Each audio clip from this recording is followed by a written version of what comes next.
Here's an update from the KSHB 41 Weather Center. All right, we're looking at our sky views, not too unlike the way it looked Saturday morning. It is dark to the west and a variety of clouds to the east. That's because we're tracking rain and thunderstorms that are west of I-35 and struggling to move east of I-35. So let's go through all this here. Now, over the last couple of days, the heaviest rain has really been from Nebraska and from around Grand Island, south of Grand Island to Omaha, all the way up to Milwaukee. Look at that, Milwaukee, 9.3 inches of rain, water rescues, tremendous flooding overnight, and that rain has extended back to Nebraska and into Kansas. And in our area, we have seen a situation where west of I-35, about 1/10 to 1/2 inch of rain, and then there was a little area between Topeka and Emporia with 2 inches. There's been some flooding around there. That's occurred this morning, and there's an area that got some rain yesterday, about 1 to 1.5 inches of rain between Maryville and Trenton, Missouri. But you can see east of I-35,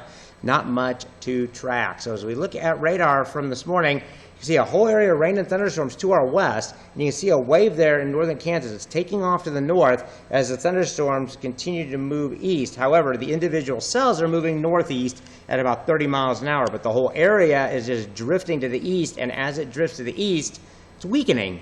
And so it's already into Platte County. This is as of 7:30 in the morning, and we get some rain into western Johnson County, western Wyandotte County. It's mostly light rain, and there are thunderstorms near Emporia that look like they're heading this way, so we'll see how much they hold together by the time they get here. So I think it's going to rain this morning into the early afternoon.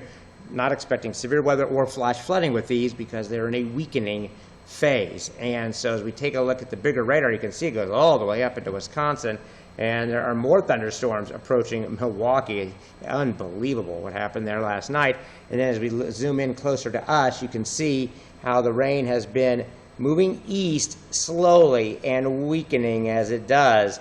And so when you take a look at the track at present course and speed, if it holds together, and I think it will, at least lightly, and there may be some heavier downpours, into Olathe by 8:36, Overland Park by 9:03, Arrowhead by 9:39. There's no Chiefs or Royals today at the Truman Sports Complex, and then at Grandview by 10:18. And now let's take a look at our Powercast. I'll show you that here in a second. We're in a flood watch, though. And that flood watch goes from Wichita to Milwaukee. That is a pretty big flood watch, and you see these little warnings. There's flash flood warnings, river flood warnings. There around Topeka, there's a flood advisory, in effect, a flood warning, actually an aerial flood warning right in that area because of the rain this morning. Started training. It doesn't take much to cause flash flooding in this situation. When you have these thunderstorms, you can get 2 to 3 inches of rain per hour rate. So there's the flood watch. We're also in a level 1 of 5 severe risk, and some thunderstorms could produce damaging wind if they really got their act together.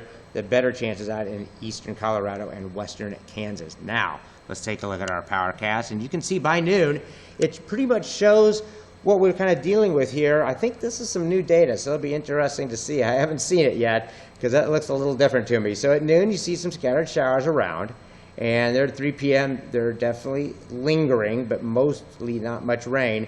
And then as we go to about 7 p.m., there's new thunderstorms forming to our northwest. Let's see what this data does. It starts to expand out, and by midnight, it's to our west.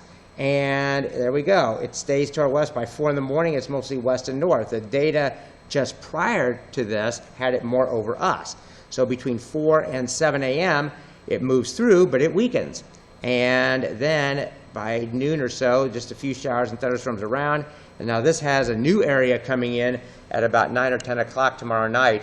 But anything I think that comes in tomorrow afternoon or tomorrow night, the flash flooding threat is really low, and there's not much of a severe threat. If we're going to have flash flooding, it's going to occur tonight and into tomorrow morning. And the question is, where is that going to set up? And it's going to depend on how the boundaries are left from this morning's thunderstorms and rain. And then on Tuesday, we could still see a lingering shower or thunderstorm. So here is the new rainfall forecast. Kind of interesting because the previous one I showed had 4 to 7 inches of rain and 2 to 4 concentrated near the city. And this data is a little more scattered with a heavier off to the north and east. So again, there's going to be heavy rain tonight. Some locations will see flash flooding.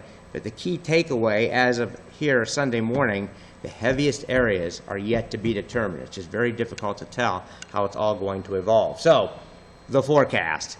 in, there's a lightning strike to the west right there, perfect timing. And high around 80 today, periods of rain and thunderstorms, and mainly before noon, and then again after 7 p.m. Flash flooding is the main threat, and this was live, so that is looking west from downtown.